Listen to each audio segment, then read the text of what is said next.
Y'all know what it is. It's the Find the Boxer game. Purchase a box for a chance at winning $500. One of 54 boxes has the missing boxer inside. Purchase your box or boxes by Cash Apping $ usual 50/50. Include your box number, name, and email address. Your box number will be confirmed and sent directly to your email. Each box is $20 with a 1 in 54 chance of winning. Remaining proceeds will go directly to the LDBC meet and greet in Las Vegas. Shout out to the LDBC, and remember, it's a usual suspect day.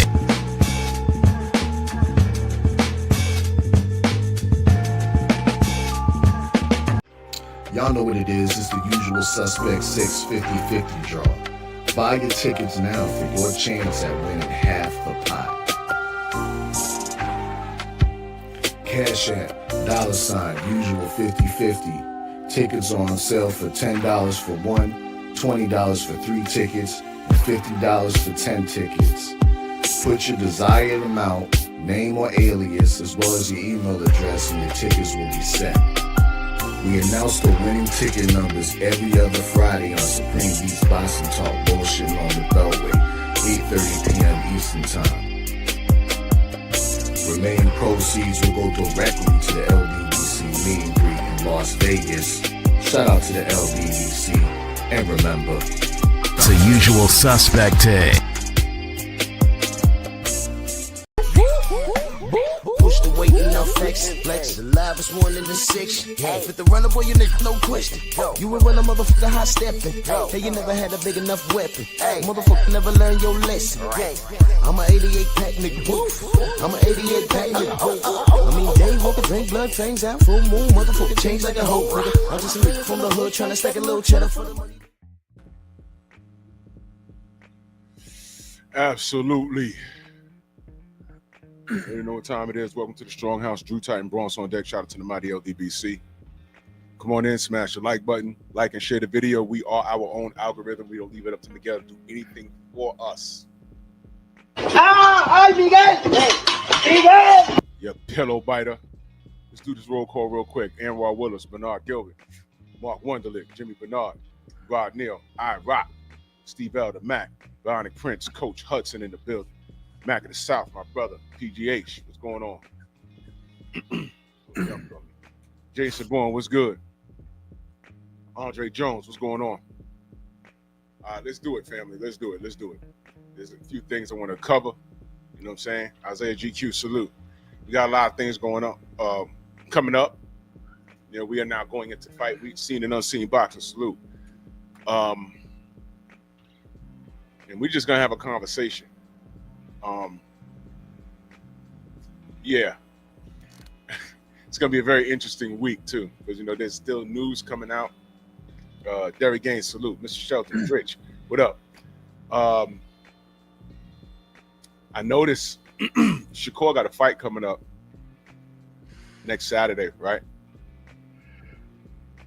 And I'm, you know, no one can stop talking about Brian Norman and Devin.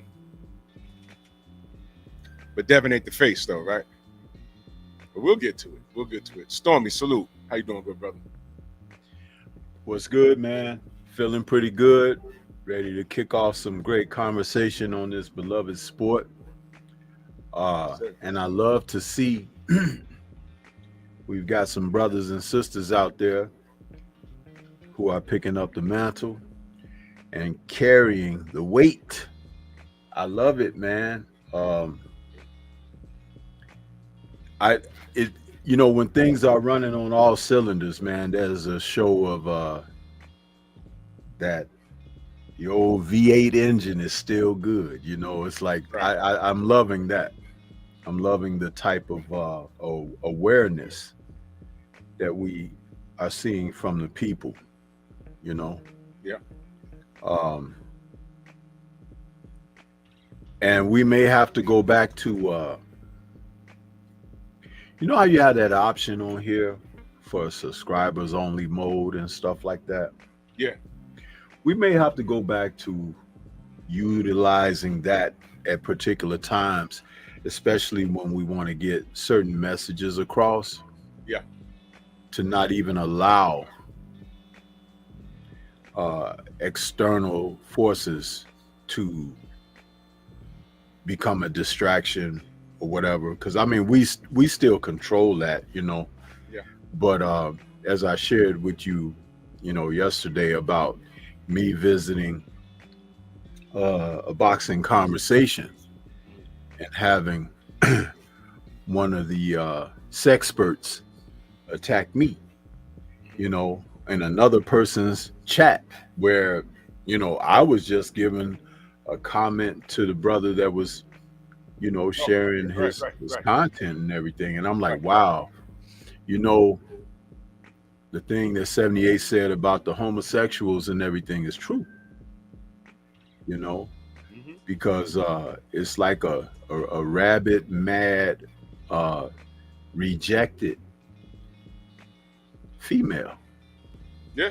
You know, that decide that they're just gonna make you miserable. Well, it doesn't make you miserable, it make them look foolish, you know. And to see males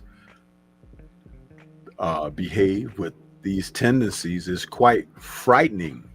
Not frightening like it makes me afraid, but frightening that our civilization has stooped to that. Whereas if we have real live circumstances to deal with in life, we are pretty much effed, because the men aren't there. The manpower is not there. There's enough to make soldiers, but we don't have backup, we don't have support, we don't have foundation, and it's gonna crumble. Yep. And it'll be their fault. Well, they're not a part of the community, and they don't participate in the actual civilization. What they are monkeys. Yeah, they're orangutan with their orangutan slang, and I don't identify with anything that they do. I call them out like you go to a zoo. Everyone in the chat, I'm sure at some point in your life you've been to a zoo and you say, "Look at that." That's what I do all the time. Look at that. And I do that a lot. When I say look at that, I do that a lot. And what normally happens when I talk about a few apes in particular, they show up and they start talking about everything else but what I'm talking about. They're quick to defend, like the pillow biter that I let on my panel a couple of months back. He was afraid to show his face, but he came in here capping for Tank, didn't even understand what I was talking about. Then he went from here, and then he tried to attack me personally. You did all that. But at the end of the day, why are you here? No, for no reason. I said something about a man, another man, that you have a sexual attraction to. You're nothing but a transformer. You're gay. Just say it. Just say you're gay, move on. This ain't the channel for you, though. This ain't the channel for you. So go deal with your transformers and everything else, and leave us alone, because what we're doing here is we're talking boxing. We're not talking about your boo-boo. The dude you jack off at 100 miles an hour. You got one forearm bigger than the other because you're just beating the shit out your monkey all day long. Over your fighter of choice. So what we're going to do here is talk boxing, and what you're going to do is talk about me. Feel free. I got 9,111 subs. I didn't do no tricks. That's all out of the mud. You know how y'all like to say, I got it out the mud. I got that out the mud. That's about 5 years of work. No tricks or nothing. And I'm going to pat myself on the back. And you're going to pat me on the back too, by talking about me. The most videos you get is when you talk about the LDBC. That's the most views you get on a video. Because when you talk about this or here, nobody cares. But you care about what I say, because you see something in everything that we do that you can't do. Stormy is the most intellectual boxing conversation you can have on YouTube. And I say that respectfully to everybody else. I'm not saying everyone else is trash. but he's a trainer. Y'all keep your eye on Coach Hudson. Sugar Free Mars, our queen, is live right now. She's cooking with our brother BFTB right now. I'm in Champ Size chat every morning. Y'all know I'm in the Generals chat every morning. I support the sport, and I support people doing real things. Because real recognizes what? Real. So while we talk about the sport, you go ahead and talk about us. You're upset because when you try to talk about the sport, nobody cares. So with that being said, I see y'all in the chat. Leto, what up? CB Sports, Thank Father, Grown with Soul, Acondo, my brother, salute. Mr. Shelton, salute. So what we're going to do is we're going to talk about boxing. All right? They growling right now. They're trying to make another account because I done blocked like 50 of theirs already. We're going to talk. We're just going to talk. Like, first of all, let's talk about these 6 gentlemen on the screen. Let's just get this out the way. Bam Rodriguez, he's a bad motherfucker. And that's all y'all need to know. He's the next rock star in boxing right now. I have nothing bad to say about Bam Rodriguez. What's the guy he's fighting next? Damn it, I forgot his name. But I'm picking Bam. I'm picking Bam for the steamroll. I'm waiting to see what his breakout fight is going to be. Do you have any idea, Stormy, what his breakout fight is going to be, and who would you want it to be against? Bam Rodriguez. He's going to have to move up.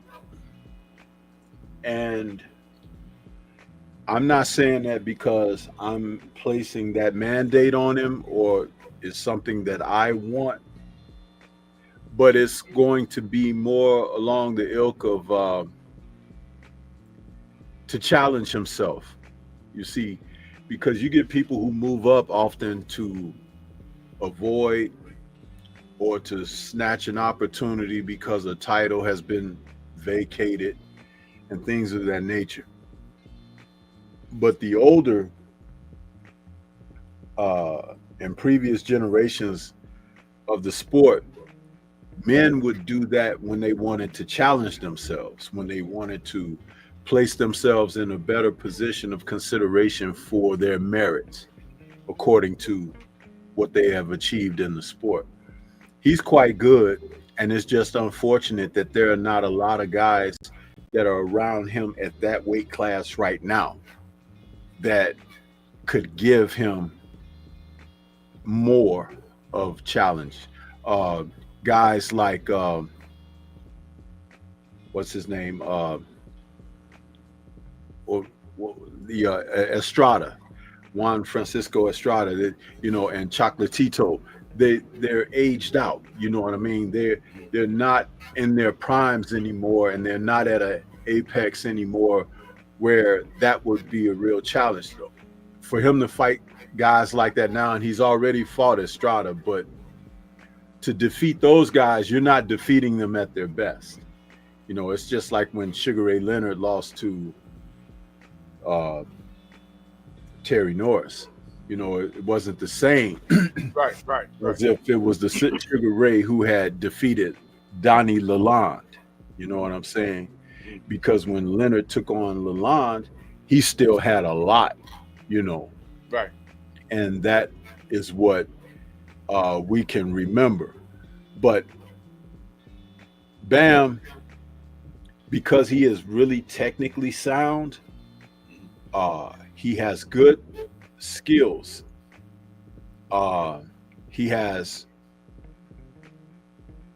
what you would like to see in young, thriving fighters entering primes and things of that nature. He has that.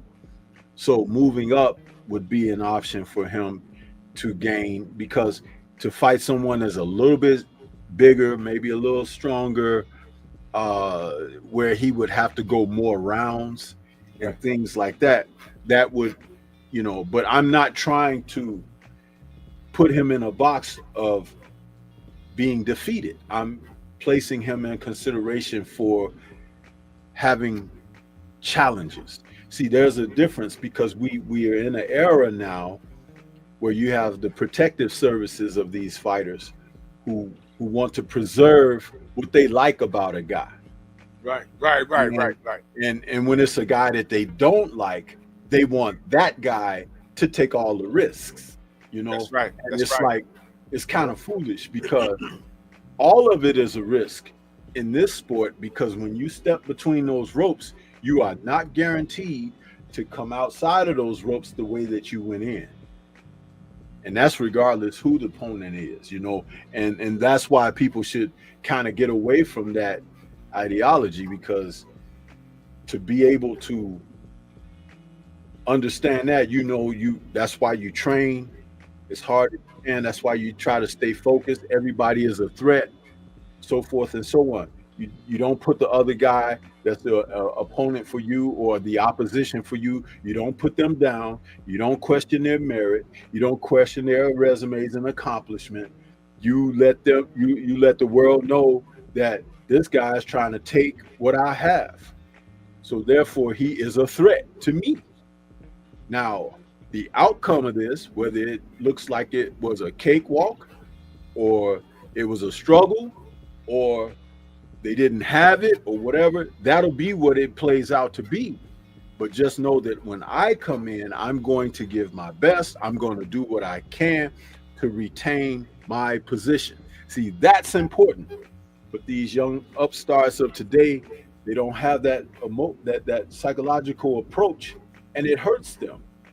It hurts their careers, and it hurts the deals being made for the opportunities for successful challenges.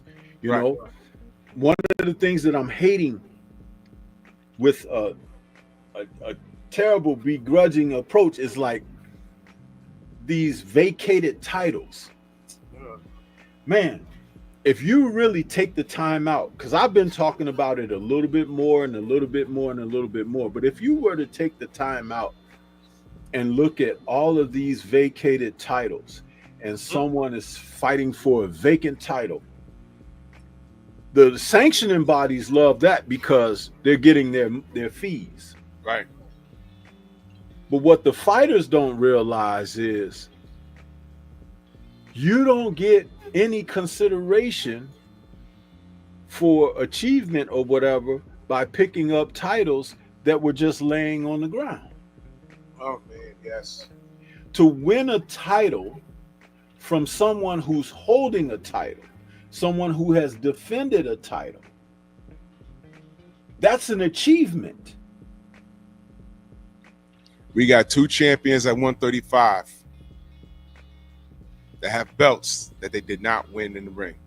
But go ahead. Yeah, that's an achievement. And so how does the history books show for you?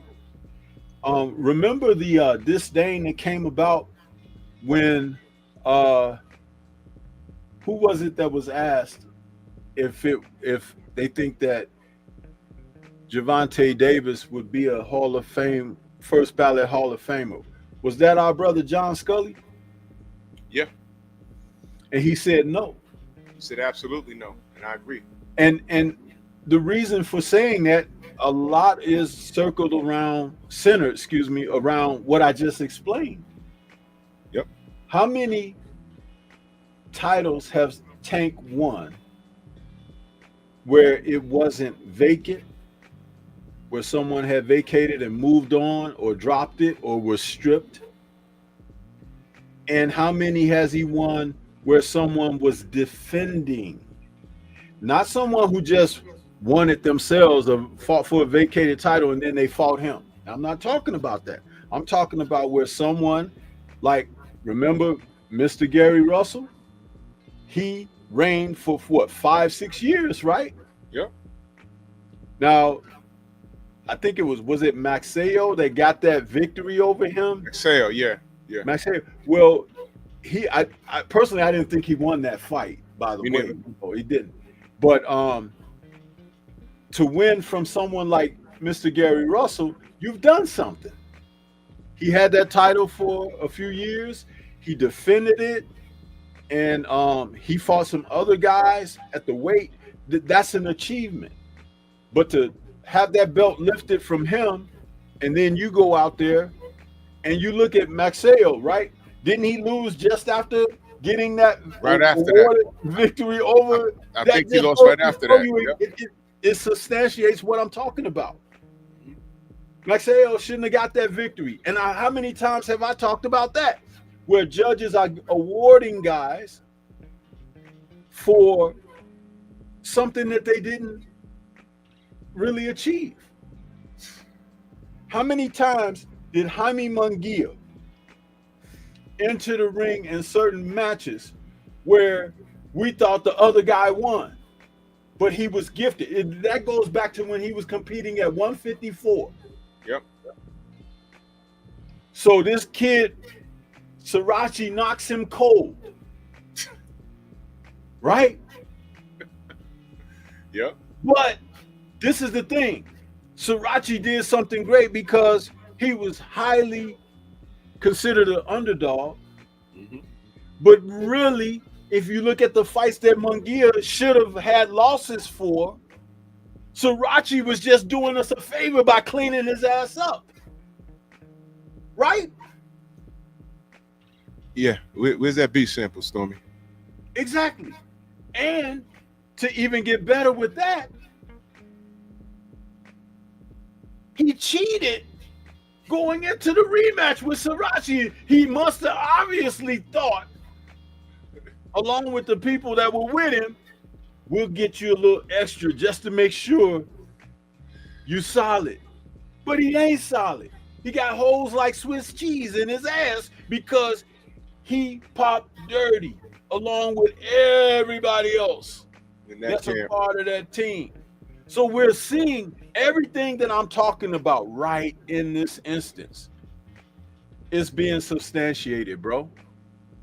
But they'll have you get distracted about Tom and Jerry running and ring sizes. I'll drop it right there. Family, you see I've been quiet, right? Where the hell is that beat sample, y'all? Nobody's told my Jaime Munguia. Let me help y'all out a bit. Let's say that was Tank Davis that popped dirty. Let's say that was Devin that popped dirty. Let's say it was Shakur who popped dirty. Let's say it was Bud who popped dirty. And let's say it was 2 months ago. We would never hear the end of it. No one is talking about Jaime Munguia right now. You see? You see how this works? So with that being said, salute to Bam Rodriguez. He's going to have to move up because there's nobody in his weight class right now that'll beat him. And he's operating under the old school mindset so far. So I wish him everything in the best. And I'm eager to see what he does in his next fight. And Stormy's right. He's going to have to move up because ain't nobody seeing him in his respected division right now.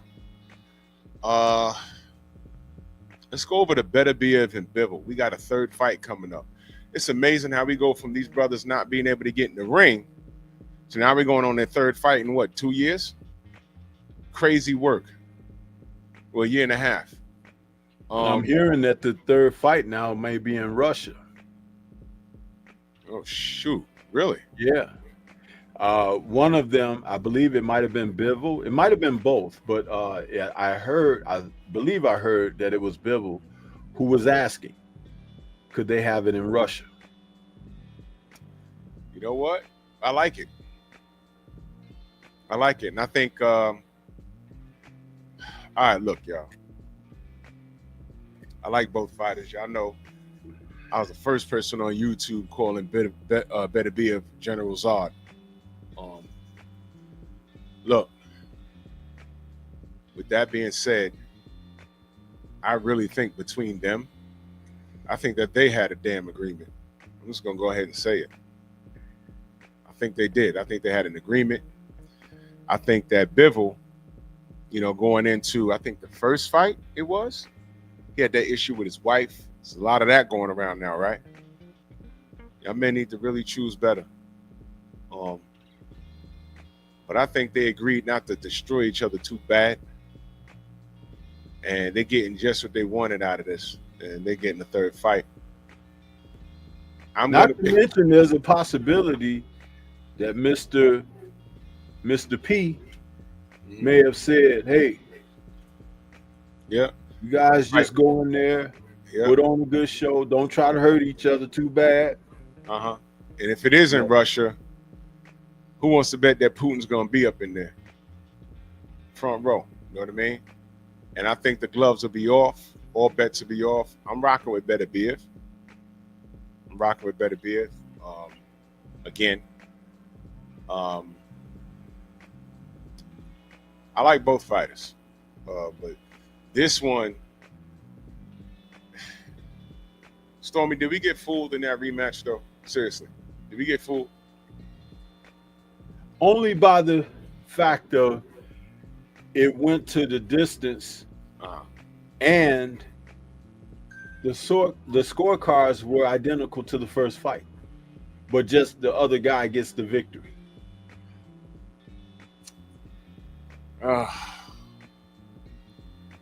So am I playing myself or even picking a winner?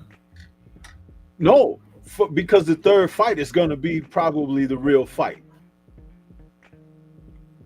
Okay. The third fight is probably going to be the real fight. But I can tell you from having watched these men that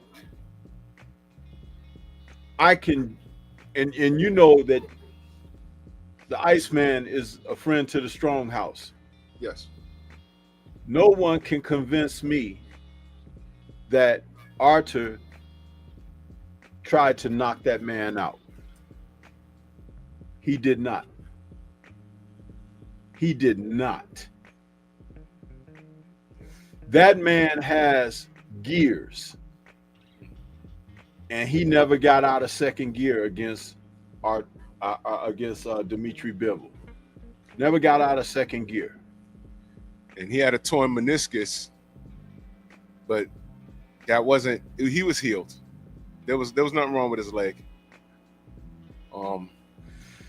I believe that. I think he took his foot off the gas. And I think a bit of it was orchestrated. And I think it could be orchestrated to the point where the cams don't even know, man. You know what I mean? Like that. So you're right. The third fight might be the real fight. And with it being a real fight, I think Beterbiev is going to get him late. Like between 9 and 12. I think he'll get him late. I think that it'll go similar to the first two. And then he hits that third gear. And it's going to be like, whoa, where was this? It's going to be that kind of thing. Yeah. Because guess what? Dmitry can't go beyond what he did. What he was doing. Yeah. He can't. That's the best. Both fights is the best of what he could do.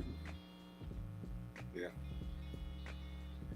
But you did not see Arthur turn it up. If you see Arthur turn it up, Dmitry survived and still come out with a decision or something, great for him. Yeah, yeah. But there's 20 men who couldn't do that. They didn't make it, bro. They didn't make it. You know, Shakur, what up, man? How are you? Good to see you, brother. Yeah, if y'all watch Beterbiev fight in the past, there was nothing that I saw Bivol do to nullify him. He was just out punching and out working him, and it looked like he was fighting for his dear life. Because when both of those fights was over, the only person who looked like they had a fight was Bivol. I mean, he was getting. Let me ask you this. Yeah.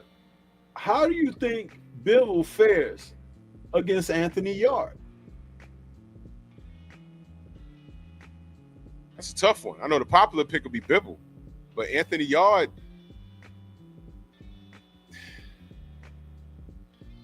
he got motion with him. Anthony that'd Yard be a is bit of a more chess match. athletic, Yeah, punches harder, yeah, younger, got a lot of upside, and you saw what Arthur did to him. yeah, yeah. And Yard's people stopped it before it became Marcus Brown all over again. Yeah, They Yeah. stopped it. They preserved it. yeah, yeah. This third fight, you may see Demetrius' people have to do the same thing. I believe it. Now, if Bivol got another gear that I don't know about, that'll be great. That'll be great. But there was in that rematch, there was a moment in that fight where I was like, sheesh. Here come Arthur, and then Arthur just stopped. He just stopped. And I was like, what's going on here, man? You know, I don't know, but I hope they preserved it for this third one. You know, You could go back and watch the fight, brother. It's like there were moments in the first fight where Arthur could have done certain things to Dimitri and he didn't do it. He was already battered by the face and everything. That came from punching through the man's guard and gloves and everything. The second fight, he didn't step up the intensity. He just didn't. Now you can say, oh, it's age and everything. This is a man who doesn't drink, doesn't smoke, doesn't burn the candle at both ends or whatever. So him being damn near 40 or whatever is not the same as y'all out there being 40, living like y'all live. yeah, And he's a devout Muslim as well. So we're talking with sensibility here. And also, Scully, Iceman, who's friend to the Strong House, told us how they had to pull him back off of sparring partners and stuff because he was killing people. And they was like, dude, you're not going to be able to have nobody come into the gym and work with you and everything. You can't do this. You can't. It's not a fight. He was like, why not? It was like, because it's practice, man. It's like, this is not the real deal. yeah. So where was that guy? And notice, John ain't talked to us about that. But you read between the lines and you say, okay, yeah, okay, uh-huh. So, again, like I said, you got to know what you're looking at. That second fight, there were moments, and it's like, okay, he's stepping in there, and then he doesn't do anything. He's cutting the ring off, weird. but he's not letting Very anything weird. go. And it's like, wow, okay. And then the judges' scorecard were the exact same as the first fight, but the decision went to the other guy. Let me ask the chat a question. What did Bivol do any different than Anthony Yard? What Anthony Yard did? It wasn't much difference. You know, Bivol didn't nullify anything. You guys got to know what y'all looking at. Bivol didn't nullify anything. He was just hustling. And any other time, I've seen Beterbiev smash the gas on people. Go back and watch the Yard fight. He just smashed the gas on him. Yard is more athletic. Yard is faster. To me, he's faster than Bivol.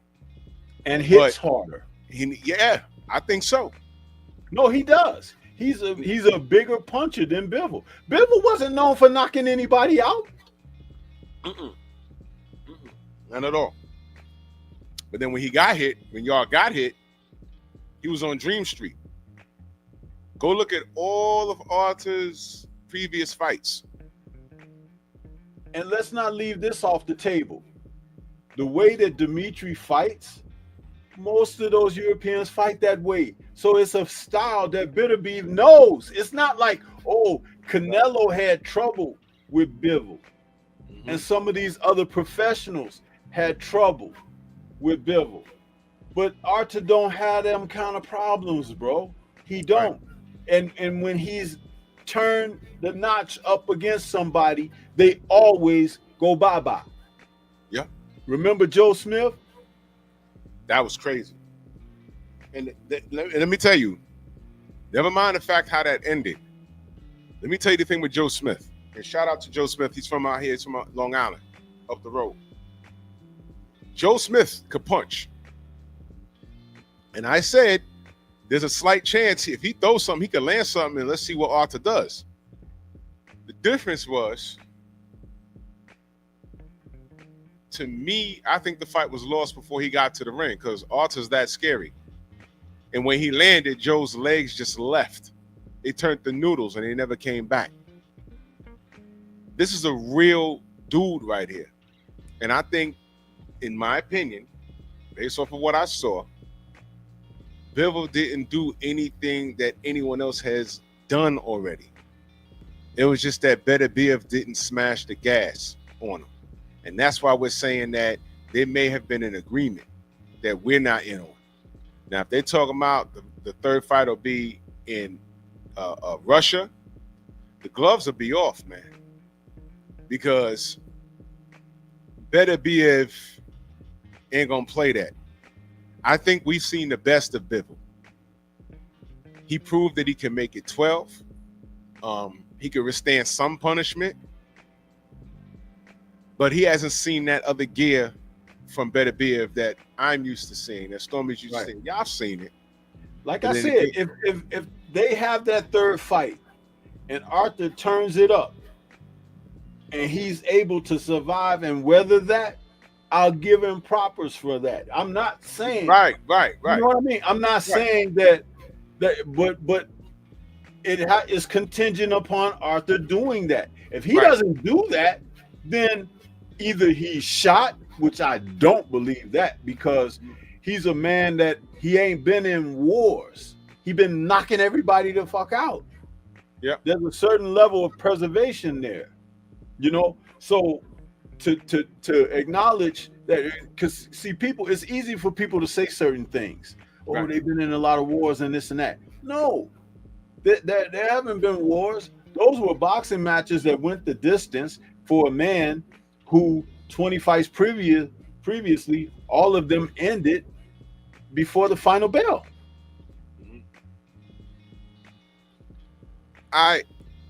Look, it's boxing. It can go either way. I'm just giving you my pick. That don't mean I'm going to be right. That don't mean I'm going to be right. If Bivol makes it 12 and it looks identical and he gets the nod, then that's just what it is. I'm just saying, I know Beterbiev, I've seen better. But we're going to find out either way. So salute to both of them.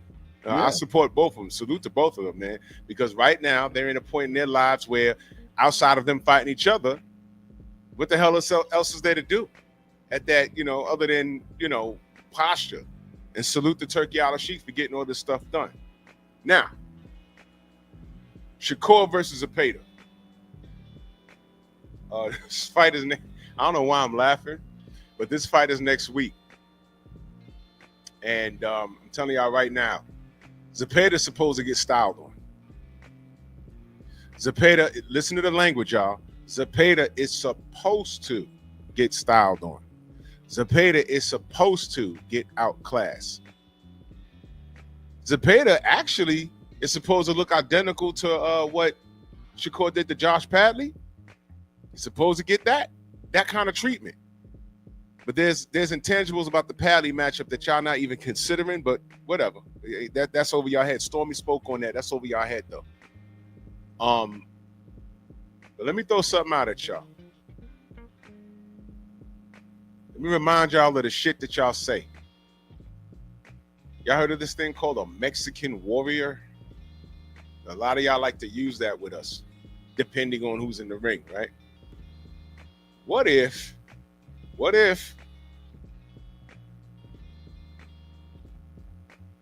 this kid throws something, Zepeda, and it lands something on the top of Shakur's head? Or he figures out how to cut the ring off and baits him into a war. Can Shakur survive a gunfight? That's what we want to know. The only person that could put him in the blender like that would be a Mexican fighter. Now, Oscar Valpez, Shakur beat his ass. He beat him like a drum. He did. But there's a fighter that I'm gonna go ahead and say it. I think Shakur ducked him. Name's Cordina. It's the reason why that fight didn't happen, y'all. See, that's right over y'all head. Again, see, y'all not paying attention to things because you know what? Y'all put so much stock into your favorite fighter, especially when he's a rival to a fighter that you can't stand, Devin Haney. Y'all miss these things. This kid ducked Cordina, man. I don't care what you say. I don't care how you feel about it. Y'all want to say things like pillow fist. How many times did this kid break his hands already? What's his KO ratio? It's lower than Devin's. He broke his hands more than Devin, but he don't get the same treatment, right? But you will call him a runner, right? Well, ESPN does. I'm watching this fight. Shakur's obviously the favorite. He could style on him. He could. But what if? What if? Because I spoke to Zepeda. My boy had to translate it because he don't speak a lick of English. Oh, I just said something bad. My bad. But what if? Do y'all know how Shakur? I guess what I'm asking is, do y'all know how Shakur will act if he's put into a blender? Y'all know what I'm talking about? Let me give you an example. When was the first time Roy Jones got dropped in a professional bout? A lot of y'all don't even know. Y'all thinking of Tarver right now. Y'all thinking of Glenn Johnson. That was not the first time he got dropped in a pro bout. He got dropped right here in my city, fighting Lou DeVal, whom I know personally, and his son at the theater, Madison Square Garden. He dropped him. It's on YouTube. Look it up. He hit Roy clean, and Roy fell. He got up and whooped his ass. He did. But we saw what happens. What happens when Shane Mosley got hurt? Has Shane Mosley ever been stopped? No. He never been stopped. Oscar De La Hoya been knocked on his ass. And y'all want to see boxing? This is why I can't stand Oscar now, because he was such a great fighter. Y'all want to see what Oscar I respect? Go look up Oscar De La Hoya versus Ike Bazooka Corte. That was boxing. That was boxing. Floyd Mayweather. I've seen him hurt a bunch of times. How he responded. Devin Haney. We seen him hurt when he fought that drug cheat, the racist drug cheat. We know what happens. What happens if this kid gets hit? I don't know. He could be a dog like everybody else. But you know something? I want y'all to remember something. Because I know what's coming. This kid better go undefeated. Because you know what? I think I kind of understand what kind of person he is. And me and Stormy talk about this a lot. Remember that kid that lost and got that silver medal in the Olympics? Remember that bitch fit he threw? I don't like to lose. Remember that? Remember that? There's things that he said on Twitter. There's little hissy fits I've seen. He spazzed on somebody from the media. Yo, you sound like a Devin Haney fan to me. And he's cursing out the media member.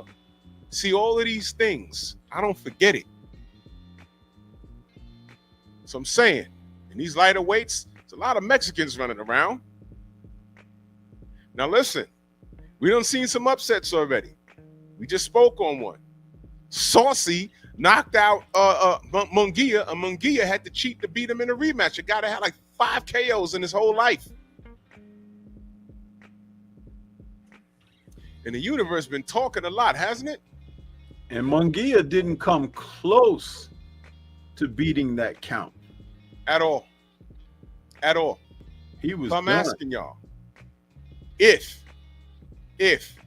I know y'all writing Zepeda off because it's the sexy thing to do. And I picked Shakur to win. Let me be clear, because y'all not hearing me. Everyone says, oh, you picked Zepeda to win. No, I'm not. Shakur's supposed to style on this dude. He's supposed to. But when I spoke to him, he wasn't bothered. Another day at the office. I got one word to throw in for consideration of that fight between those two. Go ahead. intangibles. That's right. Shout out to our dearly departed brother Curtis Anderson, aka Kurt Sugar. Kurt Sugar.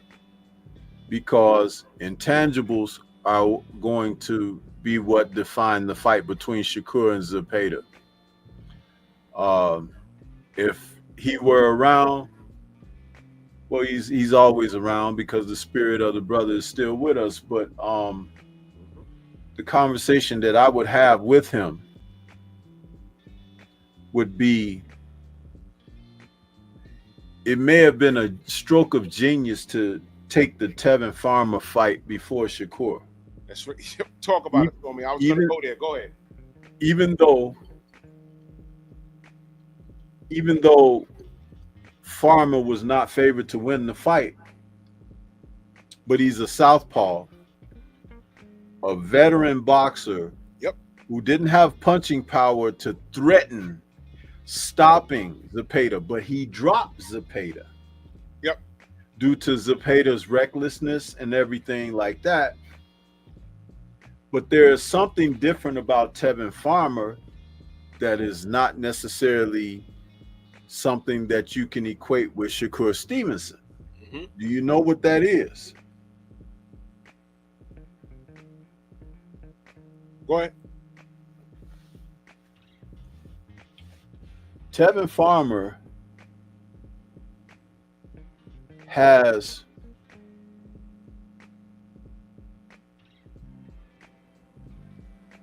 an aggressive approach where he will take risks at certain points and do things in an aggressive manner.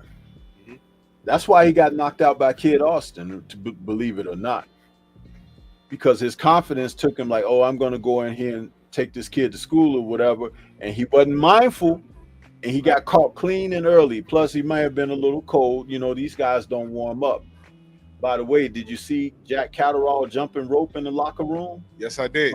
Yes, I did. See, yes, I did. That's better than hitting pads, I'm telling you. Oh, yeah. But anyway, I digress.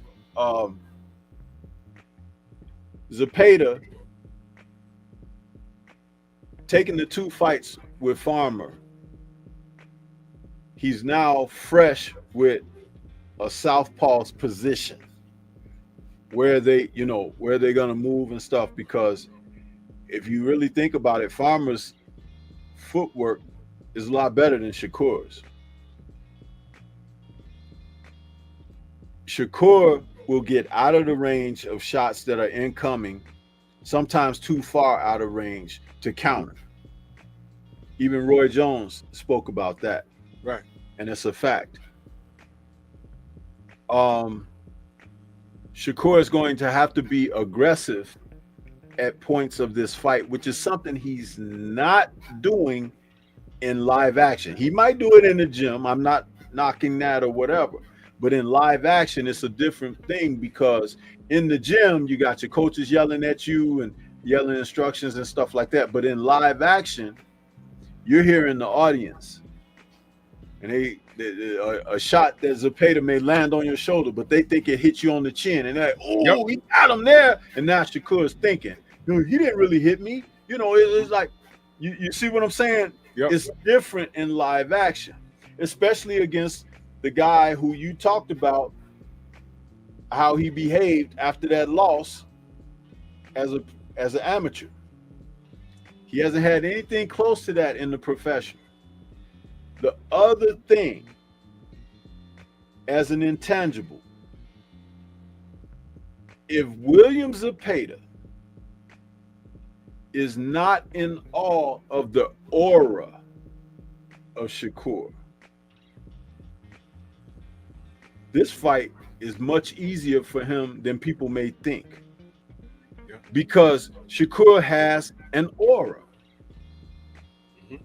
But nobody has gone up and ripped that to shreds. Oh, that's bullshit. Right? That's right. Even when he was in there against De Los Santos, who should have taken some risk, who should have taken a gamble, but he didn't. And I'm sure that he's kicking himself to this day, because he knows that he had the punch and everything, but he didn't take the risk. He didn't take the gamble. And so therefore, it's like, dude, it is what it is. You know, you got 6 shooters and you didn't even take them out the holster. Right. So if Zepeda isn't in awe of the aura of Shakur, he don't step to him. We've never seen Shakur bite down and get in there and get in the mud and pull it out. We've seen him clean, always, you know, having it Burger King style his way. In order to beat a guy like Shakur, you can't let him have his way. You got to take that away from him. Yep. Now, if Zepeda is prepared to do that, you guys might be interested in seeing the best fight you ever seen Shakur in. But it's a lot of ifs, and these ifs are part of those intangibles. You don't know until the fight happens. Because one punch on the chin can change everything. Sure can. It sure can. And Zepeda's been dropped now by Farmer in their first fight. So he don't even have to fear that. You know, I know that I can get up and I can finish a fight. We can't say that about Shakur. We don't know. He never been hit, clocked, and had to go down and get back up and finish fighting. What if he gets rocked by Zepeda? Can he take it? Can he persevere? Can he? That's what I'm saying. These are all these intangibles. You see what I'm saying? Yeah, we know he's a better boxer. Yeah, we know that he's got the Olympic experience. Yeah, we know that in the pros, he's gone through a couple of weight divisions and it's been what it's been. But we also know that Zepeda is a natural lightweight too, right? Yes. You see what I'm talking about? When you start putting the boxes up there and start checking them, dude, there's a lot. It's a good fight. Look, man, a lot of y'all get flabbergasted. That's the word I'm looking for. Flabbergasted by the mystique of a fighter. And Shakur is the popular pick to win. But what we're explaining to you is the possibilities. And basically saying, yo, look, don't be surprised if it goes in a particular direction. We're explaining why. It might not be because of something. It might not be because Shakur made a mistake or he had a bad camp. It has nothing to do with that. It might be, like what Stormy said, Zepeda's ready for this fight because of his last opponent. Mm-hmm. And y'all are not even considering that. He has a great engine. I think that Tevin Farmer is a stronger guy than Shakur. But Shakur is a fresher guy with better feet. But what happens when he gets into a gunfight? Let me give you an example of that. Roy Jones Jr.'s comeback fight was against Glenn Johnson. And let me explain this to you. Glenn was supposed to get schooled that night. I remember that. Glenn understood, I can't outbox Roy Jones. That's Roy Jones Jr. I'm not gonna outbox. I'm not gonna fight him on the outside. You know what I'm gonna do? I'm gonna make him, I'm gonna step to him. If he wants me off of him, he's gonna have to beat me off of him.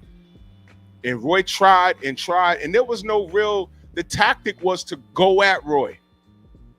The tactic was to go at him. And he did. And eventually he caught Roy. And it was very scary when it happened. Y'all remember that?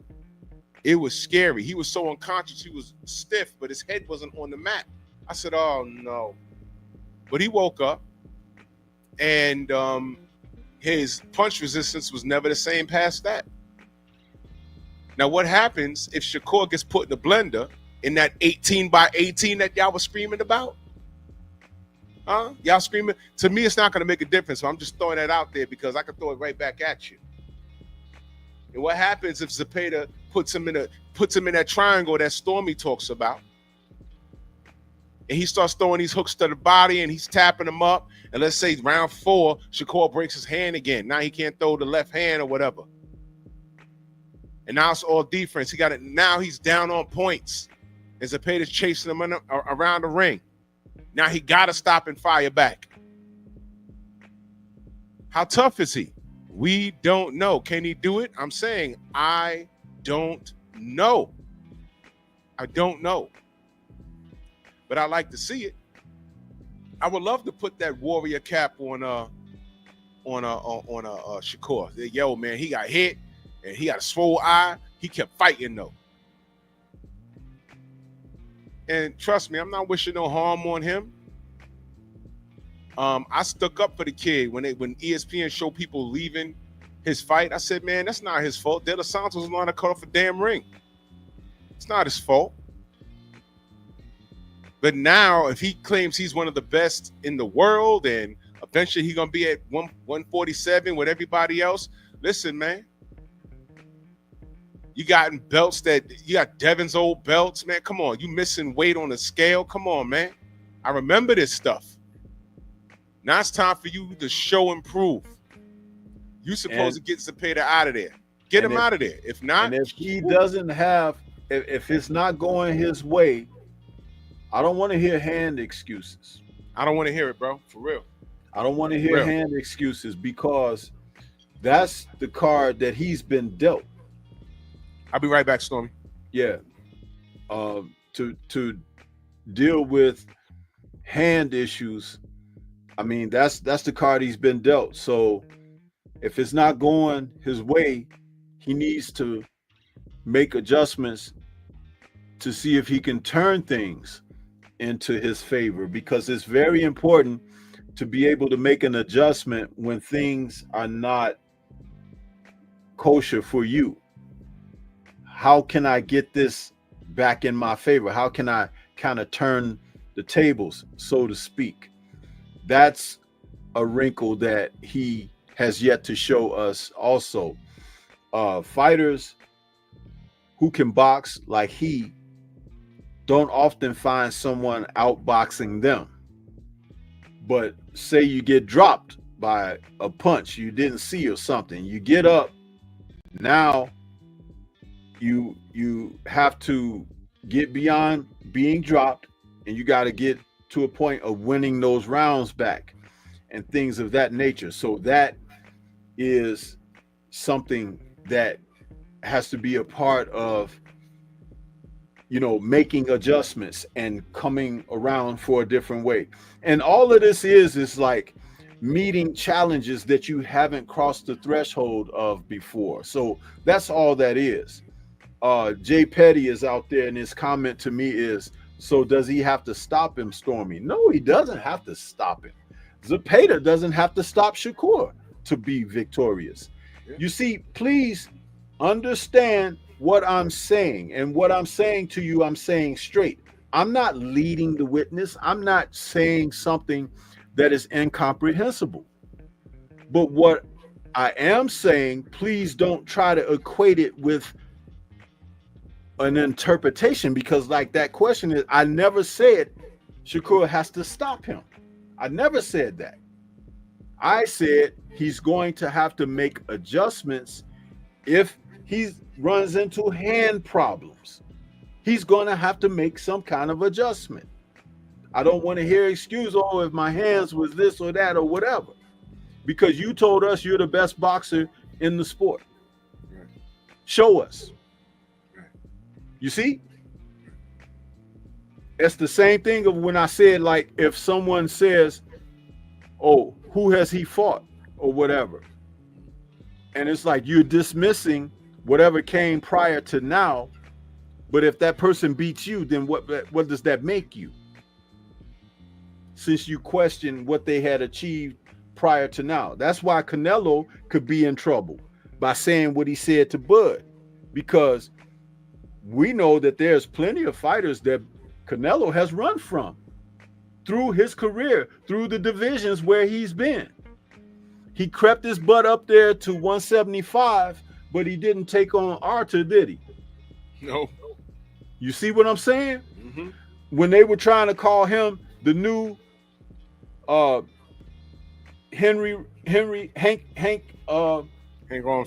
Armstrong. They was trying to say he was the new one. Well, back when Hank Armstrong won those titles at those several divisions, guess what? The fighter that he beat for those titles was the man, because there was one champion per division back then. So when you fought that next champion in that next division, that was the best in the world. Right. Can you honestly say that Canelo, when he won belts, when he went up to different weight classes, did he beat the best in the world? Did he? Hell no, he didn't. When Bud won his titles, did he beat the best in the world? He beat the guy he gives credit for over there in the UK. He beat that man to become undisputed at 140. He had to beat, what's his name? Ndongo. Yeah, he had to beat that guy, and he knocked him out with a body shot, not a punch on the chin. When he went to welterweight, he had to have a stiff test, right? This is what y'all asked of him. And Sean Porter, his friend, he stopped him. Then, of course, there was Errol, and we saw what happened there. So he kind of did what was asked of him. Now, winning the title at 154, he wanted Fundora, but y'all threw up roadblocks and everything. So he had to take Madrimov. And so in doing that, the guy didn't want to fight. Bud won the rounds. So now he's like, oh, he's beating nobody. But they give Ortiz credit for beating him. And yeah, they fought a different type of fight. But guess what? Where was Ortiz had a couple of opportunities to fight Bud too, didn't he? Yeah. Walked away from that. So, I mean, when you look at this thing here, you have to understand all the variables. And notice how I can say these things right now because I've been paying attention to everything that's going on, even though I don't talk about it like other guys do all the time, because there's so much more to talk about in boxing. But that doesn't mean I'm totally oblivious to things. And though I don't know everything, when I hear certain information, I make sure I file it away and know that, okay, I understand this took place or whatever. Boom. Okay, cool. Yeah. But right now, with Shakur and Zepeda, this is a fight where someone is going to have to take it. And I don't think Zepeda is just going to give it to Shakur unless he's in awe of the aura. Because that can be, it happens. People be in awe of somebody. But I've also seen a guy go in awe and do something and upset the other guy, and he'd be surprised that he did it. That he did it, yeah. And he's like, whoa, I didn't know. You know, it happens. When you watched enough of this, you can say all of these things can factor in, and it makes it very difficult to so-called pick a winner. And a winner isn't a guy with the won and lost record.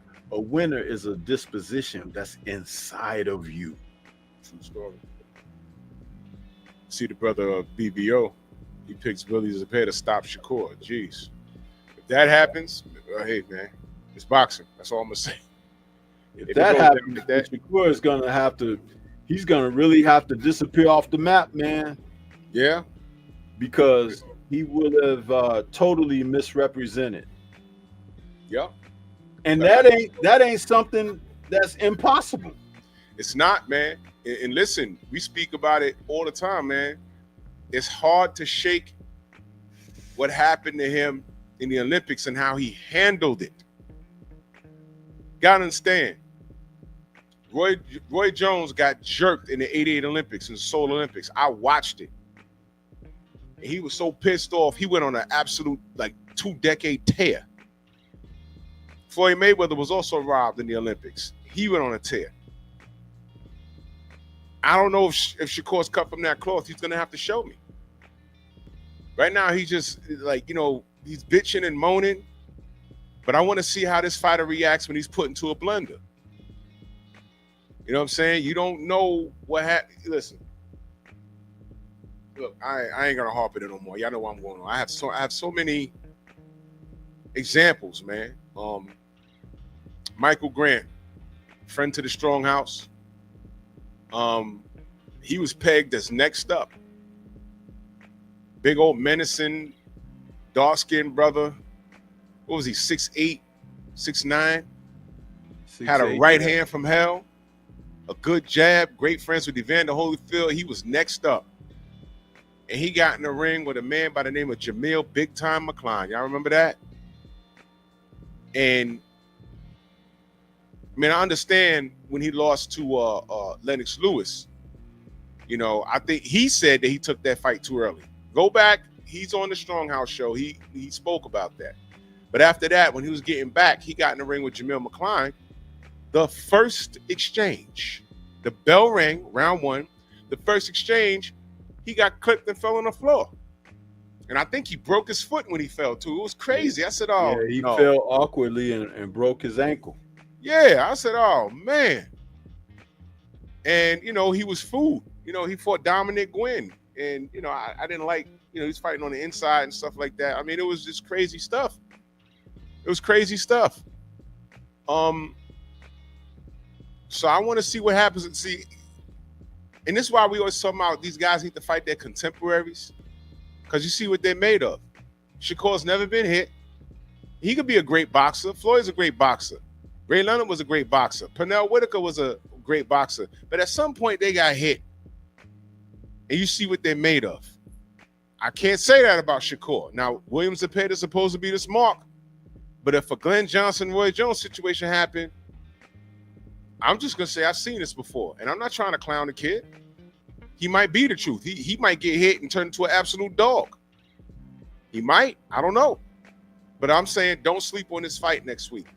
Zepeda could get smoked. We're expecting it, right?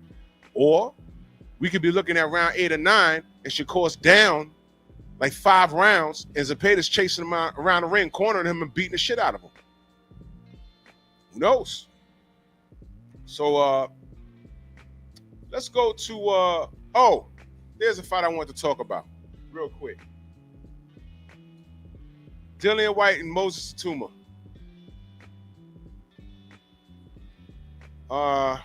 Your thoughts, Stormy? Well,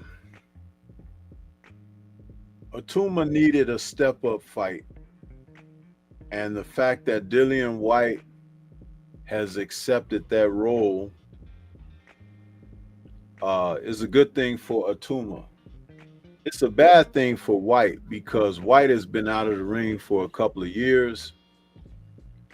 He's had matches that were in the works and in talks and then stalled out. And then he's had matches that he was training for and then they pulled out. And, so this is an opportunity for Atuma to really leapfrog ahead of what we've talked about of him having not faced proper opposition to get certain consideration. However, if he stops Dillian White within the first few rounds, like let's just say 3 rounds or less, it's not a great win for him because of what I said about Dillian White. Right. And, I've talked about them looking for the next guy now because AJ is done.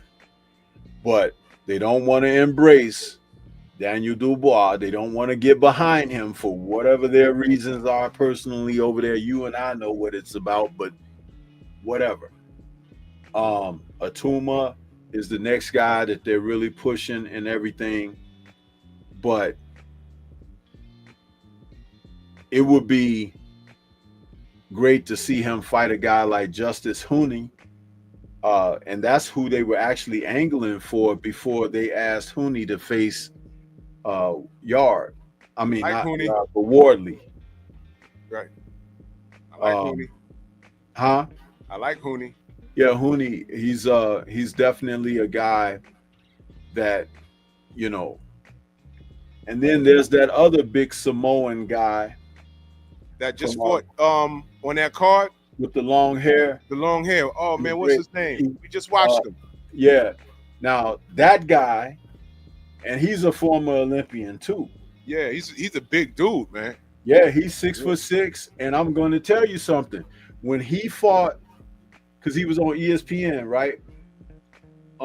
When he fought the last time before this most recent fight, look at his body. His body has changed. Because before he looked a little bit more chunky. This fight, he looked a little more sculpted. That cardio was up. I believe that he's starting to get into this mode of the seriousness of what his opportunities may be. Correct. And again, having Olympic experience and background is very important. I don't know who his trainers are, but he's going to be a force of nature because the guy is 6'6". He's at least 250 plus pounds. He can punch. And the Samoans and those guys, they're all tough to begin with. Tough by nature. They're tough people. So Atuma may have a cakewalk with this Dillian White opportunity, but I don't. If White is able to take him rounds, like say if they get to the 8th round, and then Atuma is able to get him or whatever, then it's a good fight for Atuma. Right, right. Because White will, if some kind of way, show survival skills, and he's a veteran at this point. Right, he's done some things to put Atuma in a trick bag of now you got to figure out how to win, how to get rid of me or whatever. But if he gets him like within 3 or less, no. So those are those are my thoughts on it. What do you think? I think you're 100% on point. I hate Dillian White. That's no secret.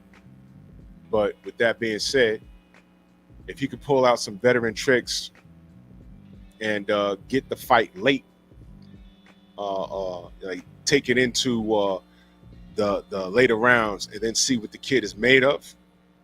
I mean, that's what he's supposed to do. But what's working against him, Bawxing Please, salute. What's working against him is he's been out the ring for far too long. Yeah, 2 years, man. Yeah. So and Dillian White has one of those physiques, whether he's on gear or not. He comes in really, really fat or comes in shape. We'll know. Like when we see the weigh-in, last time he had an extensive period outside of the ring. He came in with the man boobs and the love handles. And then after that, he got back in shape. He was maybe about 40 pounds lighter. Have you noticed also about him that it's like they be showing him when he's training and he looks okay, don't he? He looks like It's strange. And he gets to weigh-ins and you be like, wait a minute, where is why is he 260 or whatever the hell? It's like, huh? But you know what happens though, Stormy? When these guys get on gear, the weight never matches the body, and then the body physique never matches the weight. It's a strange dynamic. It's very strange. Yeah. It is very strange. The only thing I could tell the audience to refer to, if you don't want to refer to Dillian White, listen, man, I got love for James Toney, but look at his physiques from 168 to 75 to heavyweight. Heavyweight, he was just fat. But when he was at cruiserweight, he was 1 6-pack away from being a bodybuilder at one point. When he fought a guy named Rydell Booker, yeah, that was his best physique I've ever seen. His shoulders was sticking out, and he didn't have a six-pack, but it was flat. His chest was like he did push-ups every day. The speed was there. I said, damn, man, this James right here is a problem. And then when he fought John Ruiz, he hit like a doughboy. It's like, what's going on here? You know, so Dillian White has that physique going with him. So I'll know at the weigh-in. But you're right. If Moses Atuma makes fast work of him 1, 2, 3 rounds, that doesn't really, he's supposed to do that. Right. You know what I'm saying? That doesn't really tell me about him. But if Dillian White takes him into deep water, that's the veteran move. And then I'm going to be looking at Moses Atuma like, okay, let's see what you got in your tool bag now. Right. Because I want to see how you think. And that's the difference between so far with Fabio Wardley. Mm-hmm. Fabio Wardley, we know now what gives him a headache. We know now that you can box this guy. But we also know you got to box him for 12 rounds if you can't get him out of there. Because at any point, he could land something and knock your shit out. So, yeah, there's that. In closing, but I got Moses Atuma just because I don't like Dillian White. That's my bias. Yeah. Let's close it out with Bud. Public service announcement. Contrary to what the haters say, you know, I had a whole lie for y'all clowns to pull up. I want Bud to destroy Canelo Alvarez. I believe Bud is going to destroy Canelo Alvarez. He's all wrong for Canelo Alvarez. Canelo Alvarez has never faced anyone like Bud Crawford. I'm not even buying the weight thing. Bud is going to be fine. With that being said, the only thing that concerned me, you can check my videos, you can check my live, was the outside garbage. I just found out the dude has a 7th child out of wedlock. He's not married to his baby mama. And my concern is these women popping up at the wrong time, showing their ass when he's trying to get ready for the most important fight of his life. That's it. Oh, Drew, well, why would you say that? Well, all those emails y'all sent me about, oh, what happened with Devin and baby mama? Don't know, don't care. Don't know. Tank baby mama tried to get him killed. I blew a gasket when that happened in defense of Tank. I'm like, why she call those white folks on him? She tried to get that man killed. Check my resume. I spoke up on behalf of Tank. I speak up on behalf of men.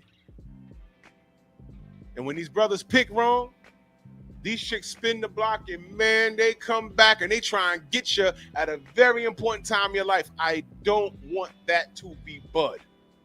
Other than that, I got him beating the shit out of Canelo. Being Pro in that super chat, salute to you, good brother. Much love and appreciation. Thank you so much. It's Team Bud in this instance. I got Bud winning. I just need him to win with no goddamn distractions. And I kept it so simple for you brainiacs out there. You guys are disgusting. I put Bud in the title. All of a sudden, oh, you hating on Bud. You hating on Bud. You bunch of knuckle-dragging, big lip, hairy chest.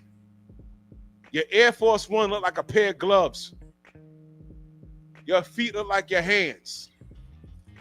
You got a black hand side on both sides. You're disgusting. Let's go, Bud. I think he's in a style on Canelo. He might stop Canelo, and I stand on that. The only person that could beat Bud in this fight is himself, and that's what I've been saying. You jerks, you idiots. You should have read those. Well, you know what? It don't matter. Y'all seen the video. It was about 20 minutes long, and I had a live stream. I told anyone that had something crazy to say, pull up. Nobody did, because y'all are cowards. I want Bud to win. Period. Bud is a clean fighter. Bud put in the work. Were there things that he did career-wise that made me question it? Yes. But we're done with that now. He's here. And he's all wrong for Canelo. And I know y'all don't see it. Y'all talking about size and weight class for a reason. I don't want to hear none of that. Deontay Wilder, on average, is outweighed again by all of his opponents. They all outweighed him by at least 25 to 30 pounds. All of them. But when he said, yo, I might go down to cruiserweight, y'all started crying. Oh, he wants to go to cruiserweight and bully people. No, he's really that size. 198 to 200 pounds. You guys are ridiculous. Y'all want to say it's 50-50? Watch this. I got 60-40 Bud. For reasons that y'all can't even explain. Y'all can't even explain. Y'all don't even know why I'm picking it. And I've said it several times. But I'll stop right there. Stormy, your thoughts? Bud versus Canelo. Canelo. Yeah.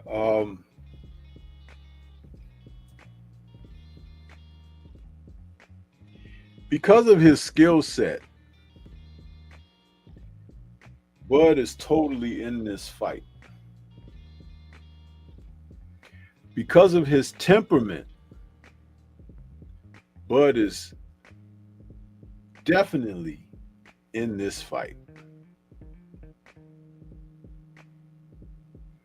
Barring the women issue, if nothing arises,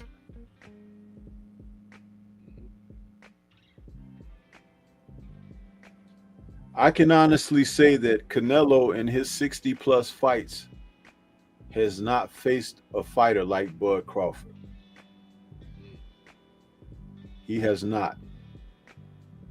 We're talking about a man who is extremely confident in his own ability. He's a man's man. He is tremendously competitive. I don't care if it's playing basketball or checkers or whatever. He wants to win. Andre Ward did an interview with him several years ago. I think it was before the Errol Spence fight. And they were playing ping pong or something. It's like, and Bud had whooped him. And, I guess the winner had to do push-ups and stuff like that. And Bud was like, no, man, I ain't taking it easy on you. You got to do everything. In other words, Bud was like, he was in a kill mode, even in that type of deal. And Andre Ward said he had a different type of picture of Bud after that interaction with him, because they spent time together and they did interview and this and that. And so he got a chance to see something and understand where the man's success came from. Right. When Canelo lost to Bivol, he went and got drunk and was singing karaoke. Do you remember that?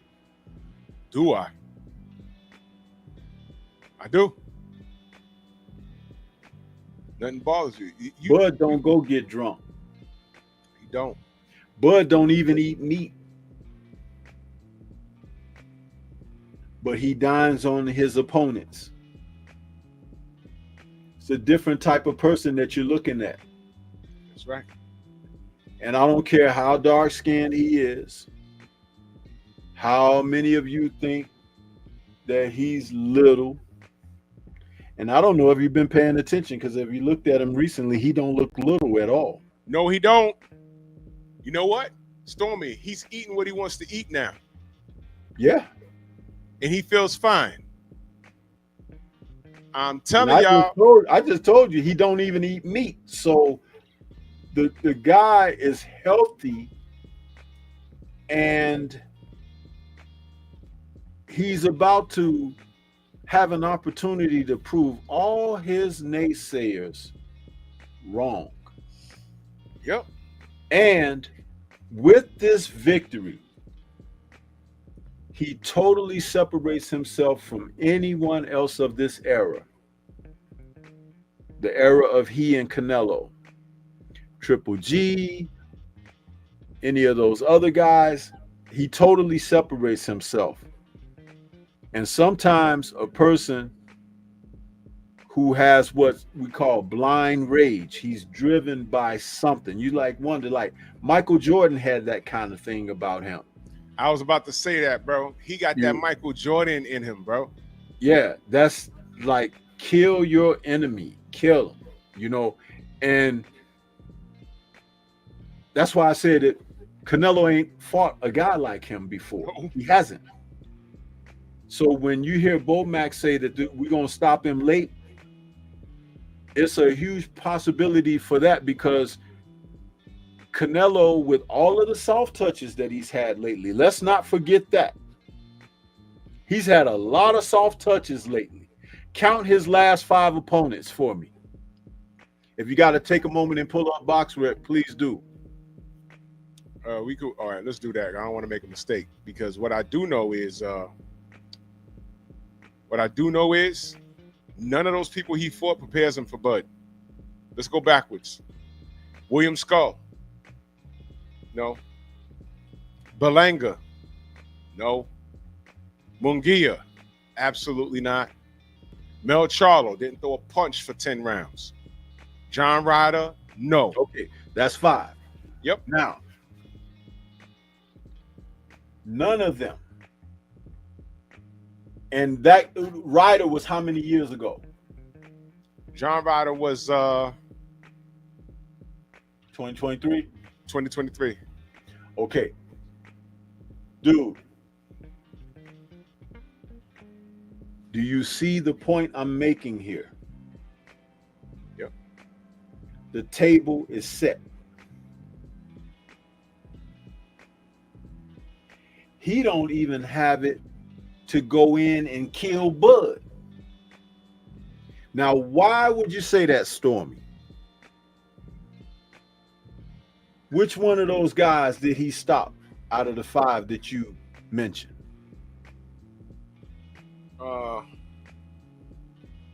Nobody. Thank you. Nope. Now that he hasn't stopped any of them, how many of those guys that you named do you think that Bud could beat? All of them. All of them. Let us not forget that when he moved up to welterweight, he was stopping everybody. Yep. He had some time off. The Spence rematch didn't go through, so he had to take some more time off. They tried to roadblock him on the fight with Fandora, took some more time off. Then they said, okay, Israel Madrimov. Okay, so Madrimov didn't come to fight, didn't come to defend his title. Why? Because Madrimov got hit with something and said, ooh, I ain't gonna let this guy knock me out. Do you hear what I'm saying? Yep. He was on that bike. He was on that bike. Canelo, when the going get tough, he's not going to go for broke. There were moments in the fight where he was backing Skull up, cut the ring off on him, had him near the ropes, didn't throw no punches, took steps backward. If he thinks in moments in this fight that he's going to cut the ring off and step to Bud Crawford, and Bud is just going to cower and cover up like Charlo did, Sure. he's got another thing coming. It's a song too. Got another thing coming. I wouldn't be surprised if you see a moment in this fight. Do you remember the Sean Porter fight? When Sean, I think it was in round 2, Sean went to grasp Bud and try to bully him back. And Bud literally almost lift Sean Porter up and put him into the ropes as if to say, no, son, we ain't doing that. Remember that? Very clearly. Same thing's going to happen to Canelo. As soon as Canelo get ready to try to exercise that option, he's going to be shown, oh, this is different. And because it's going to be different, and it's going to be something that he hadn't account for, that's why he's going to be in trouble. Because Bud is prepared for everything that Canelo does. Plus, he knows that the guy got 2 bad wheels. And Very he ain't stopped nobody in his last 5 fights. I mean, I don't understand how you... Look, it's easy to pick Canelo. It's easy. We're explaining to you why Bud wins, though. So, I mean, look, y'all can go with the masses. Y'all can go with Vegas. Go ahead. Y'all don't know boxing like you think. And I've been saying Canelo got busted wheels for how long now? I'm telling you, man. I'm telling you. I mean, this is weird shit. I'm going to tell you what's going to be even weirder. You know, Bud pops Canelo and gets him out of there. I think he'll fight Beterbiev because Canelo's not fighting him at all. He'll fight Beterbiev before anything. Dig? So, I mean, look, man. You know, the one thing that I don't have any respect for is this blind, insensible approach that certain people have. You know, it's like it's really ignorant, but there's been no ignorance about what I've had to share. You know, I even asked you to go back and run the list off of his last few opponents, right? Talking about Canelo. When you got someone who's different, it's amazing to see that that difference is so great that people just didn't fill in the gaps and the loopholes of like, okay, they talk about intangibles. Let me see here. Remember, Bomac said we stop him late. Do you know how you stop Canelo late?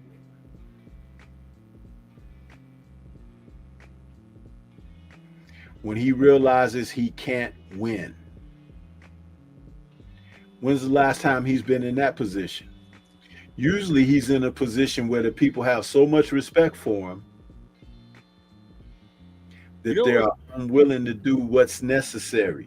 You know, it was the last time. Not that guy. This is not that guy. The last time Canelo was in that position, he was in there with the guy right here, Bivol. Yeah. And Bivol was whooping his ass and was nice enough not to put him out. He outboxed him. Yeah. So why people are thinking that Canelo can't be outboxed, I don't understand where y'all getting this from. We've seen it happen several times. We just saw it in this last fight. And Bivol doesn't have Bud's temperament. He don't. He don't. When the fight turns Bud's way, he's gonna turn it up on Canelo. And you're gonna see Canelo don't have no answers for that. So naturally, the psychological aspect is going to kick in. The reality, it can go several ways. He'll quit in the corner, feign an injury, they throw in the towel.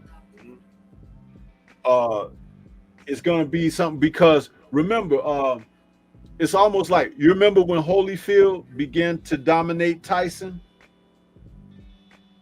And the crowd was watching before their very eyes. Holyfield was beginning to mud stomp Tyson.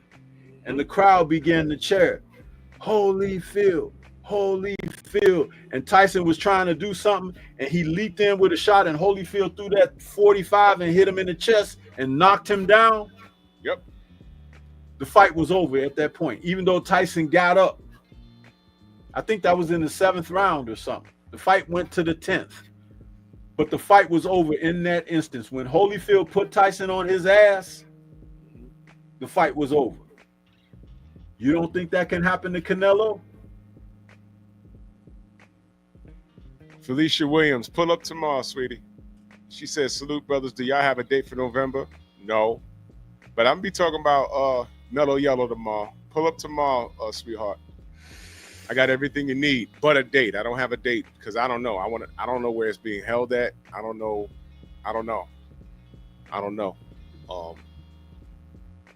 I see you typing in the chat who to go. I'm just been there, done that. You know what I'm saying? You having your say, I'm having mine. Somebody's gonna be right, somebody's gonna be wrong. And that's my response to you. So, you know, it is what it is. Somebody gonna be right, somebody gonna be wrong. You know, I'm giving you the intangibles that I feel is gonna carry Bud to a victory. The only thing that people that are picking Canelo because it's a sexy thing to do, y'all talking about size, and outside of that, what do you got? And I seen you pull Majimov out your ass. I'm gonna tell you like I tell everybody else. Y'all keep leaning on that Majimov fight. That's cool. Does Canelo fight like that? No, because he got busted wheels. And Majimov hasn't fought like that. When he got into that ring and started bouncing around, did all that moving, I said, damn, I never seen him fight like that. I was very familiar with who Majimov was. And I said, he never fought like that. He did that night, and he did pretty good. I'm not going to take nothing for it. He did pretty good. But he didn't win. But he didn't win. That's just what it is. And Canelo doesn't fight like that. And y'all thinking that Bud can't hurt Canelo? Listen, I didn't think he was going to hurt Errol. He did. That he was having a problem with Jose Benavidez. Knocked his ass out. And I say that respectfully, but that happened. I didn't know he was going to bully Sean Porter like that. He did. I didn't know he was going to bully Kell Brook like that. He did. I don't mind being wrong about a fighter, man, as long as they're doing what they do. So Bud has made me a believer. I've talked to people that sparred with him. They were like, no, that dude's strong, bro. I'm like, oh, y'all bullshitting. I see him deadlifting. I'm saying, okay, he's kind of strong. So it turns out the legend is true.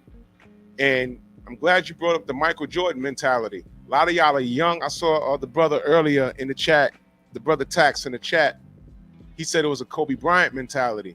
Nah, the Mamba mentality comes from the Jordan mentality. I'm a little older than you guys.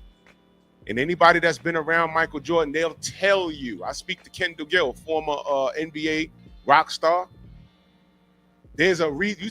You talk to anybody in the league, there's a reason why Jordan's the GOAT. Over LeBron, over Kobe, over Kareem Abdul-Jabbar. It had everything to do. There are people in the NBA, Dominique Wilkins, Larry Bird, Magic Johnson, Charles Barkley, all the contemporaries. Probably the only one, and it was because of personal grief, is Karl Malone. But he had his own problems. But all of those men speak of Michael Jordan as one of the most eccentric, and he was an oddity. Even as a young player in the league, the guy, they would try to get him. I told you, I'm here in Chicago. I remember when Orlando Woolridge and Quentin Daly and Reggie Theus and all them guys were here. You're talking about 82, 83. When Jordan joined the team, Reggie Theus and Orlando Woolridge was still there. What's his name? Dave Corzine. Those men and the climate that Jordan came into, a lot of them were like druggies and stuff. They did cocaine and stuff like that. They would try to get Jordan to go to the parties, and that Jordan was very businesslike. And he was not that guy. So when the team brought new players in and stuff, and it actually became his team, he held people accountable, and he had no respect for you if you didn't work at your craft. There are tons of stories of him being in practice where he slammed the ball off of another guy's head and face because they weren't into practice, weren't into the game. They say he slammed the basketball off of Bill Cartwright's head, and a fight in the practice had to be stopped because Cartwright was getting ready to try to fight him and everything, and Jordan did not back down and told him, I ain't passing you the fucking ball. You know what I mean? So we heard about that when it happened too. Yeah. This was before. This was no internet back then. We heard about that when it happened up here in New York on sports radio. And this is the thing. Bud is that guy. Yep. I keep saying it for you guys that are not listening. You don't know that because you don't see that today. It's always been there, but you've been overlooking it. I told Drew and the rest of them, my brothers out here in the community, way before the Errol Spence fight happened, I said, Bud's gonna whoop him. I told Blu-ray on this channel that Bud was going to whoop his boy's ass. Did I not say that, Drew? You did. And I didn't say that out of like, I'm picking him to win and I want to be right. I gave reasons and things of that nature, substantiated points that I made way back. And even going back to when they saw each other in that corridor with Bob Arum and Derek, and they crossed paths, and Earl had on that red sweatshirt, that hoodie. And they were talking and jabbing at each other then. Bud told him to his face, when I whoop you, they're going to say that, you know, you was hurt or whatever. You know, he told him to his face. And he tapped Bud on the stomach, and Bud said, hit it again. Hit it again. And then he poked Errol in the belly. He was like, nigga, that's fat. He told him. He's like, yeah, but when the fight come down, I'm going to be in shape. He was like, I'm in shape right now. Right now. He told him to his face. And one of Errol's guys was talking to him. No, Earl was talking to one of Bud's guys. And he was like, don't talk to him, talk to me. Talk to me. And then finally, Earl averted his attention to Bud, and he's like, okay, now you're talking to me. In other words, he commanded respect in that space. You see? I know these things. It goes back. You could say who you like and somebody's bigger. It's not the size of the dog in the fight. It's the size of the fight in the dog. When are you going to learn those things? Some people they're incapable of learning because they have favorites. Now let me address. I've been known to say, everybody ain't gonna make it. Who the GOAT? You said, did Bud look good against Madrimov? He didn't look his best. He said, no, you're correct. He said, Bud has no power bunch above 147. Let me ask you a question, who the GOAT? Was Floyd Mayweather Jr. the strongest at 147? Whoa!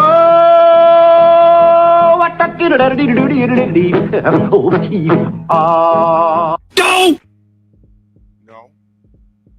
Sure wasn't. He damn sure won those fights, right? Boxing's not about power. It's not about how many push-ups you can do. It is the sweet science. Hit and not get hit. I don't know when you started watching boxing. This is the part where you tell me how old you are. You've been watching it since 1980 or 1990, whatever. Irrelevant, because I'm looking at what you just wrote right here. You're talking about power above 147. Let's say, what did you say here? Canelo walking through. He says Canelo got the best chin in boxing. Tell that to Miguel Cotto's younger brother. Whoa! Go! The best head movement that Canelo ever had was avoiding a David Benavidez fight. How about that? He has the best chin because Benavidez ain't touch it. But I've seen Canelo get white. Golovkin caught him good about 3 times. He has a good chin. But why are y'all acting like people can't get hurt? It's not impossible. Listen, did you pick Jaime Munguia to get stopped by Saucy in their first fight? I wasn't even paying attention. That was a stay warm fight. He just fought Canelo, and he was just staying warm and waiting for the next big thing, and he got knocked out. What is all of this about Bud ain't hurting that man? What are you talking about? This is wild work. But you go ahead and stay with it. Like I said, somebody's gonna be wrong. Somebody's gonna be wrong. So it's okay. It's okay, man. Of course, who the GOAT? He says Bud got hurt by Gamboa body shot. Of course, Canelo got hurt by Miguel Cotto's brother. Miguel Cotto's brother rocked him bad. You want me to pull it up? I can show it to you. It's on YouTube. He said Floyd is levels above Bud. You don't know that. They never fought. You don't know that. And Floyd's a genius. Floyd's a genius. He is. But is this power? Give me a second.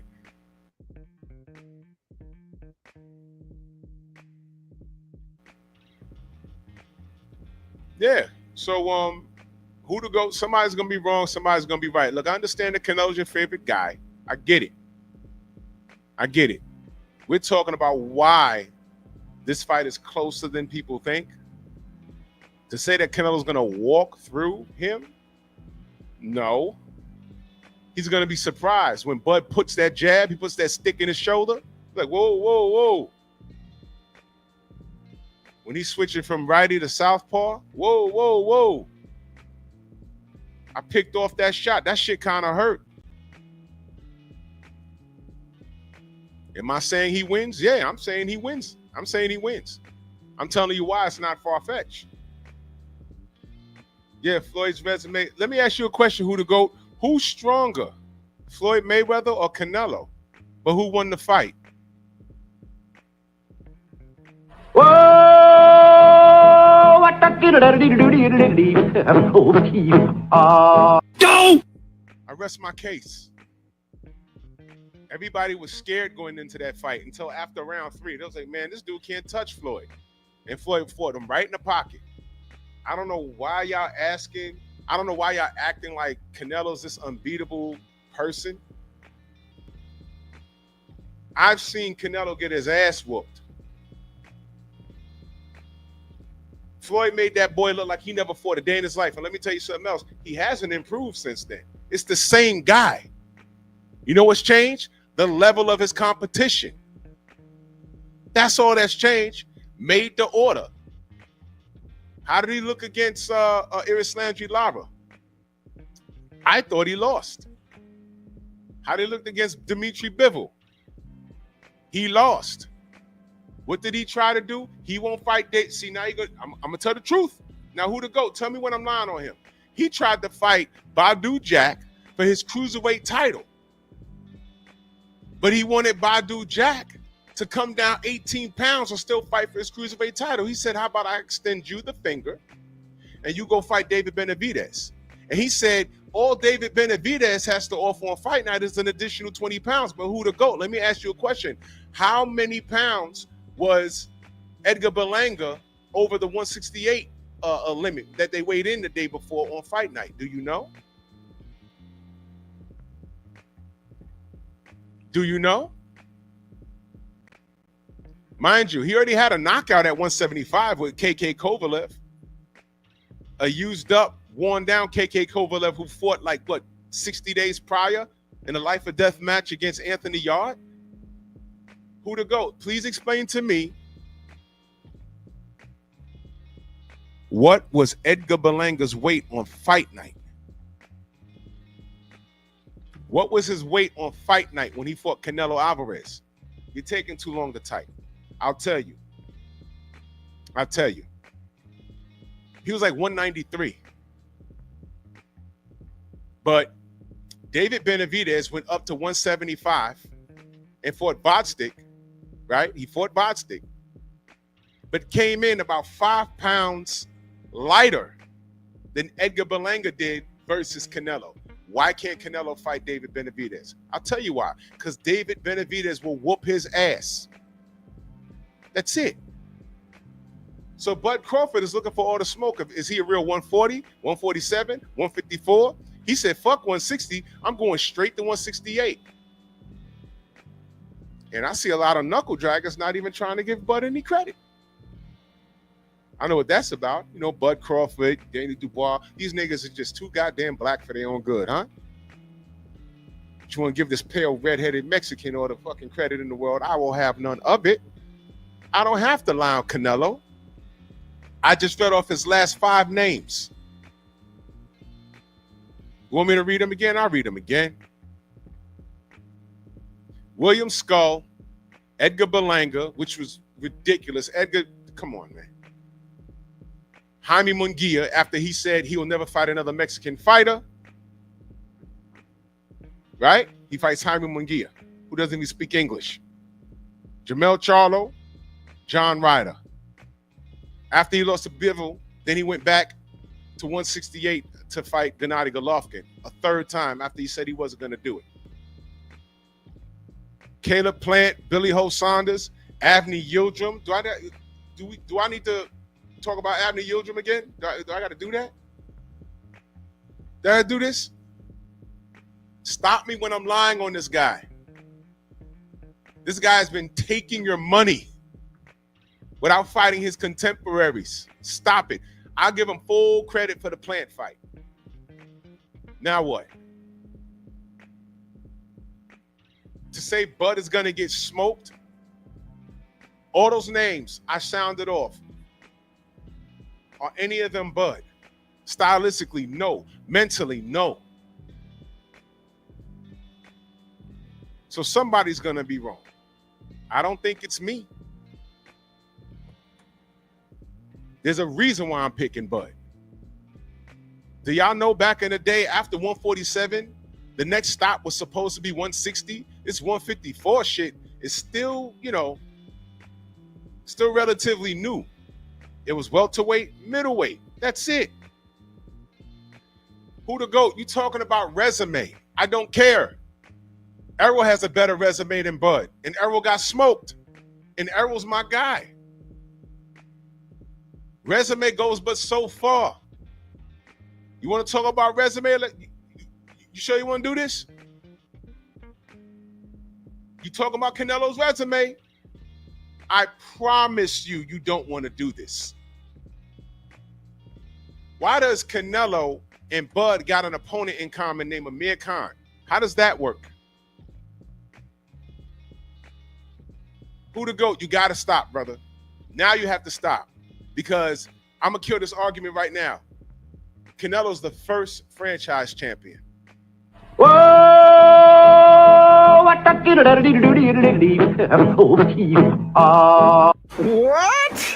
You heard me. He's the first one.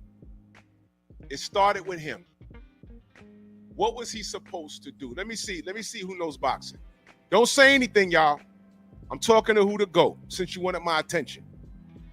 What was he supposed to do instead of taking that franchise status? Who to go? Damn, bro.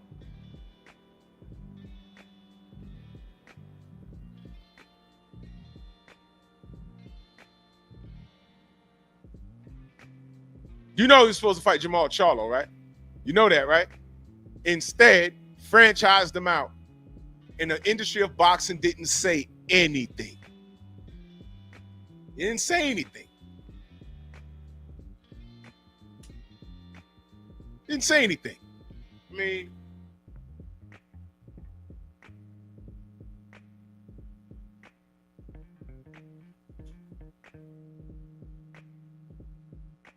you said I want Bud to win, but he can't. Okay. Not with that attitude. And I'll land the plane right there. Stormy, let them know how they can find you, bro. And everybody can find me right here on YouTube. Stormy B-Man is the channel. That's Stormy B-Man in all caps, but no cap. No diggity doubt, man. And, you know, we're gonna kick this dude's ass. And pull up. Everybody pull up when it's over. I got Bud for the win. I did a whole video about the distractions that I don't want him to have. You know what I'm saying? And the reason why I did that video is because y'all see what Diddy dealing with. Y'all saw what Tank dealt with. I just heard some crap about Devin's baby mama or whatever the hell. I'm not even entertaining none of that shit. These women are mental terrorists. and they show their ass at the damnedest times. I don't want Bud distracted. Feel me? I want him to kick Canelo ass and retire, bro. That'll be the end of it. Everybody else lollygagging, Bud out here trying to get shit done. And Bud was getting on my nerves for a minute. But there's something that I operate under. It's called, I don't know, it's called code. But this isn't blind code. I'm telling you that this man could win. If I felt he couldn't win, I'd say it. But 60-40 Bud. All right, who the GOAT? You can have your opinion, but after the fight, the party's going to be over here. We'll talk about it. So salute to y'all. Everybody, Venmo, Zelle, Cash App, Super Chats, man. Love y'all. And I'll see y'all in the AM. I'll see y'all in the AM, man. Bronx on deck. Move! Why are you gay? Who says I'm gay? You are gay.